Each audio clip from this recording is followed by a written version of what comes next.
Thailand যাচ্ছেন প্রধান উপদেষ্টা, ব্যাংককে বৈঠক হতে পারে মোদির সঙ্গে। নিউ ইয়র্ক টাইমসের প্রতিবেদনের প্রতিক্রিয়া, জঙ্গিবাদের সমস্যা নেই বললেন স্বরাষ্ট্র উপদেষ্টা। লন্ডনে পার্কে ঘুরলেন খালেদা জিয়া, শুরু হচ্ছে পূর্ণাঙ্গ স্বাস্থ্য পরীক্ষা।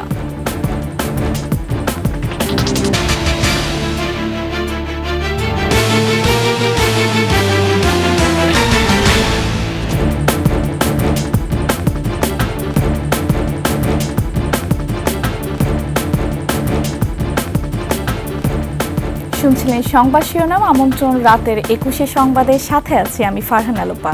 দর্শক, 21 টেলিভিশনের সংবাদ একসাথে সরাসরি দেখতে পাবেন আমাদের ফেসবুক পেজ www.facebook.com/2124 অনলাইনে।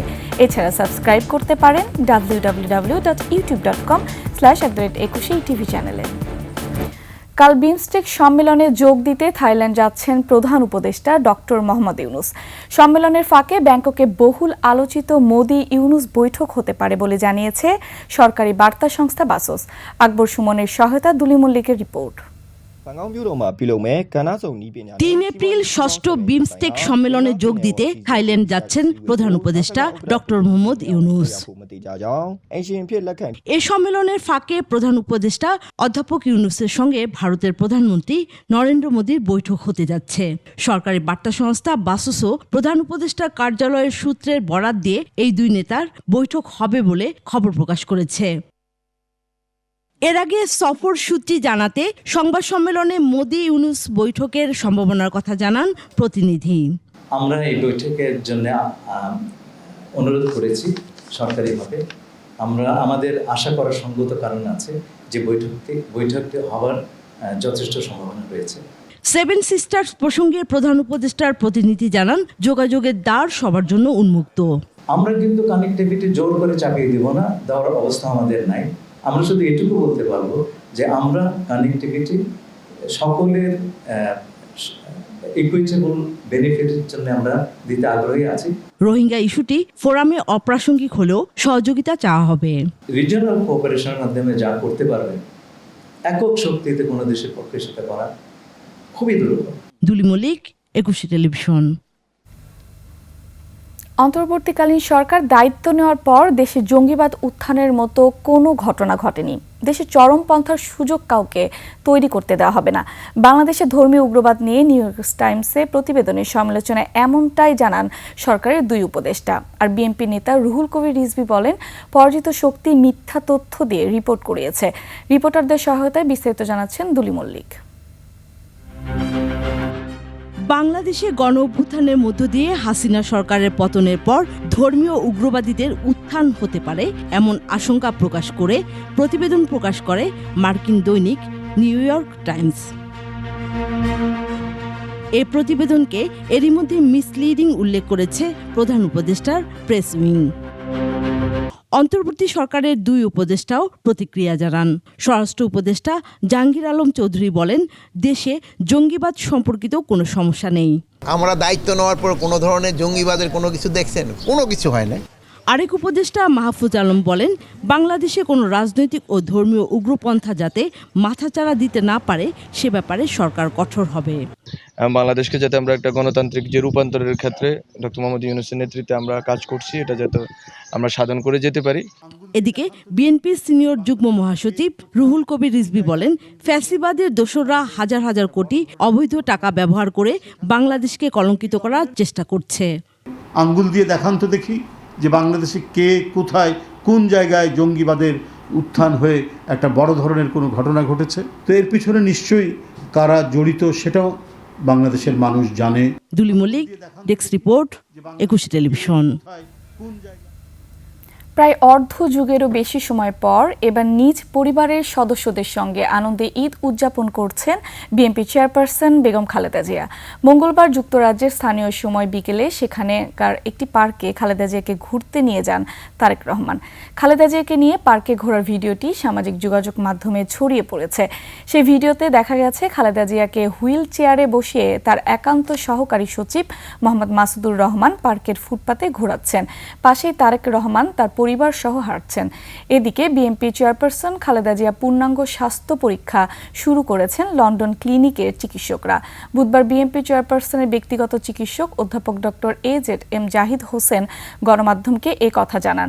আগামী 4 দিন ওনার বিভিন্ন পরীক্ষা নিরীক্ষা হবে।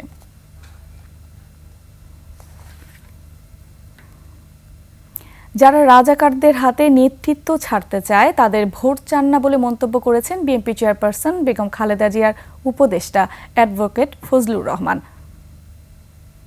যারা রাজাকারের হাতে নেতৃত্ব ছাড়তে চায় আমি তাদের ভোট চাই না।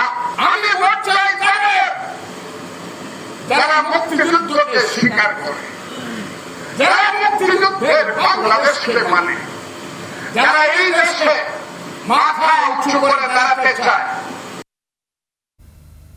বিএনপির কেন্দ্রীয় নেতৃত্বের নিয়ন্ত্রণ স্থানীয় পর্যায়ে নেই বলে মনে করছে জাতীয় নাগরিক পার্টি এনসিপি। আজ বুধবার এক বিবৃতিতে দলটি বলেছে, বিএনপির কেন্দ্রীয় নেতারা প্রায় সময় রাজনৈতিক কারণে হামলার বিরুদ্ধে কথা বলছেন। অবাধ্য ও অপরাধী নেতা কর্মীদের বিএনপি বহিষ্কার করলেও হিংস্র কার্যকলাপ চলছে। এই পরিস্থিতি দেশের রাজনৈতিক পরিস্থিতিকে ঘোলাটে ও অস্থির করে তুলছে। স্থানীয় পর্যায়ে বিএনপি ও এর সহযোগী সংগঠনগুলোর আধিপত্য বিস্তারকে কেন্দ্র করে নিয়মিত আত্মসংঘর্ষ এবং বিভিন্ন রাজনৈতিক দলের নেতাকর্মীদের ওপর হামলার প্রতিবাদে এ বিবৃতি দিয়েছে এনসিপি। একই সঙ্গে আধিপত্য বিস্তারকে কেন্দ্র করে বিএনপি এবং এর সহযোগী সংগঠনগুলোর মাধ্যমে সংগঠিত বিভিন্ন হামলার নিন্দা জানানো হয়েছে বিবৃতিতে। যারা তরতাজা তরুণদের হত্যা করেছে সরকার চলে যাবার আগেই তাদের বিচার করা হবে বলে মন্তব্য করেছেন মৎস্য প্রাণী সম্পদ উপদেষ্টা ফরিদ আক্তার। বুধবার সাভারে বৈষম্য বিরোধী আন্দোলনে নিহতদের পরিবারের খোঁজ খবর ও ঈদ শুভেচ্ছা শেষে সাংবাদিকদের একথা বলেন তিনি। যারা এইভাবে এইরকম তরতাজা তরুণদেরকে হত্যা করেছে তাদের বিচার হতেই হবে। সেখানেও তারা এটা বলছে যে যেন কোনো নির্দোষ মানুষের কষ্ট না হয়, কোনো নির্দোষ মানুষকে আমরা শাস্তি দিতে চাই না, কিন্তু যারা আসলে খুনি তাদেরকে দিতে চাই। সংবাদ বিরতি যখন ফিরছি তখন অন্যান্য সংবাদের সাথে আরও থাকবে। ঈদের তৃতীয় দিনেও রাজধানী ছাড়ছেন অনেকে, যাচ্ছেন শেকড়ের কাছে।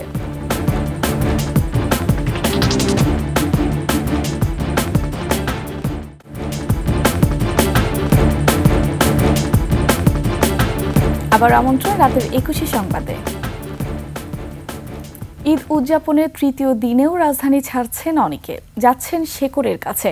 বাস ট্রেনে যাত্রীদের উপচে পড়া ভিড়। এরশাদ আলীর ক্যামেরায় বিস্তারিত জানাচ্ছেন সুমাইয়া খান। মহাখালী বাস টার্মিনালে ঈদের তৃতীয় দিনেও ঘরমুখো মানুষের ভিড়। টিকিটের জন্য লম্বা লাইনে অপেক্ষা। কেউ কেউ আগেভাগেই টিকিট কেটে অপেক্ষা করছেন নির্ধারিত বাসের জন্য। তবে অতিরিক্ত ভাড়া আদায়ের অভিযোগ নেই। পরিবার সঙ্গে ঈদ করার জন্য ঈদের পরেই বাড়ি যাচ্ছি, যেহেতু সবাই যেতে পারে না, সবাইদের বিভিন্ন জায়গায় থাকা লাগে, করা লাগে, বিভিন্ন দায়িত্ব আছে, এগুলো পালন করা লাগে। বাসে কোনো বাড়তি ভাড়া গ্রহণ করছে না। আগে অতিরিক্ত ছিল, এখন একটু যাত্রীর চাপ কম। আবার এই কয়েকদিন পর আবার একটু চাপ একটু বেশি পড়বে আর কি।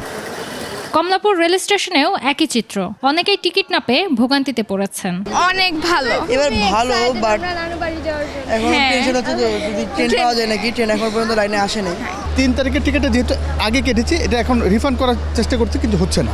ঈদের ভিতরে যেতে পারি না, এখন একটু স্বস্তি পাইছি, সেজন্য এখন যাইতেছি।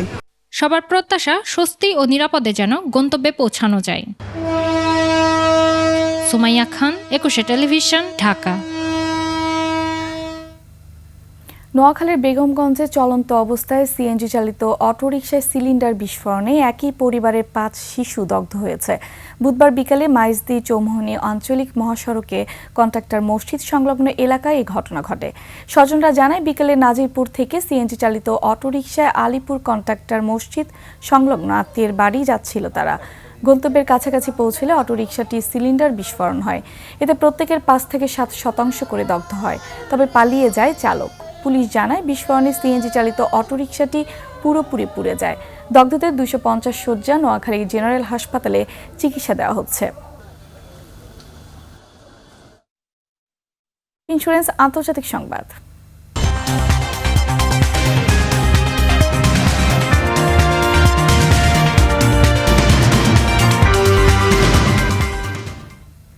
ডোনাল্ড ট্রাম্পের সামনে বড় ধাক্কা। উইসকনসিনের ভোটাররা সুপ্রিম কোর্টের জন্য তার পছন্দের প্রার্থীকে প্রত্যাখ্যান করেছেন।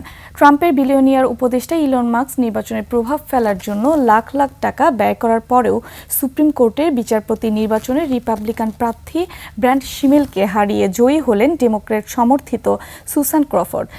এই জয়ের ফলে সুপ্রিম কোর্টে সংখ্যাগরিষ্ঠতা অর্জন করল উদারপন্থী বিচারকরা।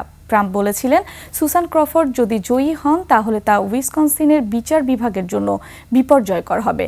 ট্রাম্প সোশ্যাল মিডিয়ায় ক্রফোর্ডকে শিশু নির্যাতনকারী এবং ধর্ষকদের ছেড়ে দেওয়ার দায় অভিযুক্ত করেছেন।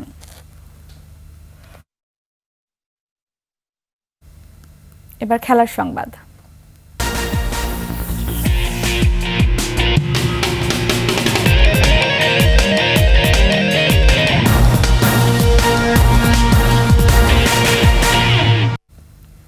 নারী বিশ্বকাপে কোয়ালিফাই করতে ব্যাটারদের দায়িত্ব নিয়ে খেলা ও বলারদের কম রান দেওয়ার তাগিদ দিলেন অধিনায়ক নিগার সুলতানা জ্যোতি। 6 দল নিয়ে বাছাই পর্ব শুরু হবে 5 April. Venue Pakistan. 3 April Dhaka ছাড়বে বাংলাদেশ দল। 13 দিনের এই প্রতিযোগিতায় সেরা 2 দল অংশ নেবে মূল পর্বে। 10 এপ্রিল নিজেদের প্রথম ম্যাচে থাইল্যান্ডের মুখোমুখি হবে টাইগ্রেসরা। বাকি ম্যাচগুলো 13, 15, 17 ও 19 এপ্রিল। দেশ ছাড়ার আগের দিন গণমাধ্যমের মুখোমুখি হয়ে পরিকল্পনার কথা জানান অধিনায়ক নিগার সুলতানা। বলেন, পাকিস্তানের ব্যাটিং স্বর্গ, উইকেটের দায়িত্ব নিয়ে খেলার বিকল্প নেই ব্যাটারদের।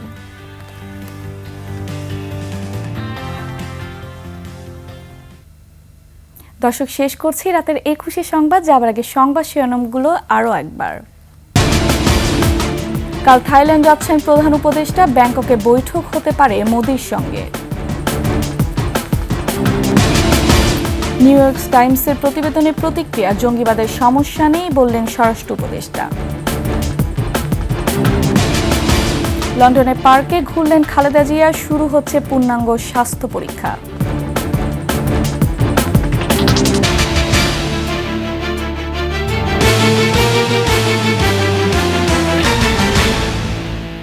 সবশেষ সংবাদ জানতে ডায়াল করুন 2021 নম্বরে, ভিজিট করুন 21-tv.com ওয়েবসাইটে। ফেসবুকে ভিজিট করতে পারেন www.facebook.com/2124 অনলাইনে।